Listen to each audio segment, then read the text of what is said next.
It is easy to think of retirement as being so far away that it isn't relevant to you. How long until you're retiring? 30 or even 40 years? You can't think or plan that far ahead, can you? The problem is, if you don't think about your retirement, who will do it for you? Your mum, dad, friends?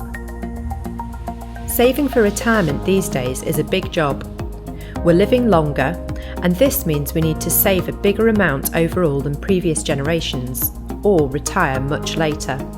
Your starting point for retirement income is the state pension, which you will receive if you have worked in the UK for at least 35 years.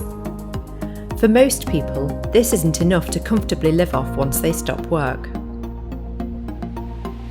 The earlier you start to save, the easier it is to plan. Make use of those 30 or 40 years. You don't necessarily have to commit large amounts of money, or even to pay in until retirement. Just start to plan as early as you can.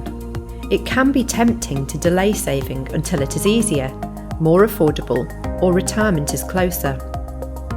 But when will you have more disposable income that you can save? When you get your first mortgage? Have your first child?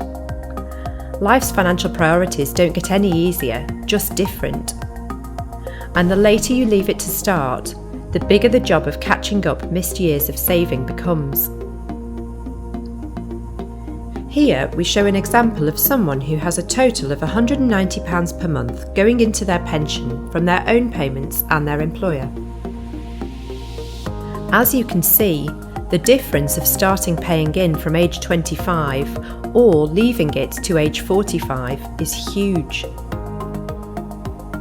Taking control of your own retirement planning using a pension is really easy. To get you started, your employer will arrange a pension for you automatically, and they will help by paying in too. If you don't join the scheme, the money they would pay in isn't paid elsewhere for you, they keep it. The taxman will also help with your pension, topping up your payments with tax relief, which makes saving into a pension much more cost effective than an ISA or a bank account for long-term savings. In return for this tax relief top-up, the money saved within a pension can't be accessed until you are much older.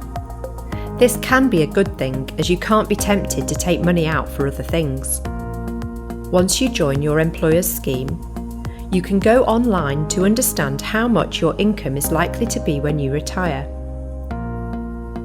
Whilst everyone's saving goals are different, it's common to target about half your salary as a pension income, assuming that you expect to have paid off things like your mortgage and any expenses to do with kids, for example, before you retire.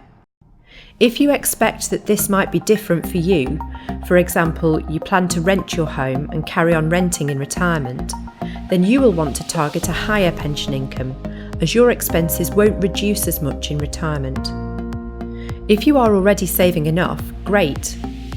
If you need to save more, how much is affordable now? You don't need to bridge any gap in one go. A little bit more each year for the next few years will have a big impact over the long term. Knowing whether you have a shortfall now is much better than in your 50s, when the cost will be much higher. Your money saved into pension is normally invested into a default fund, which contains a mix of different assets, including stocks and shares during the earlier years of your saving, unless you make your own investment choices directly. A pension is one of the best places you can save for retirement, and the earlier you start, the more you will save. The more you save, the better and brighter your future. You're never too young to get started. Seek advice if you need help in understanding how much you should be saving or with how to invest. Please contact Broadstone if you have any further questions.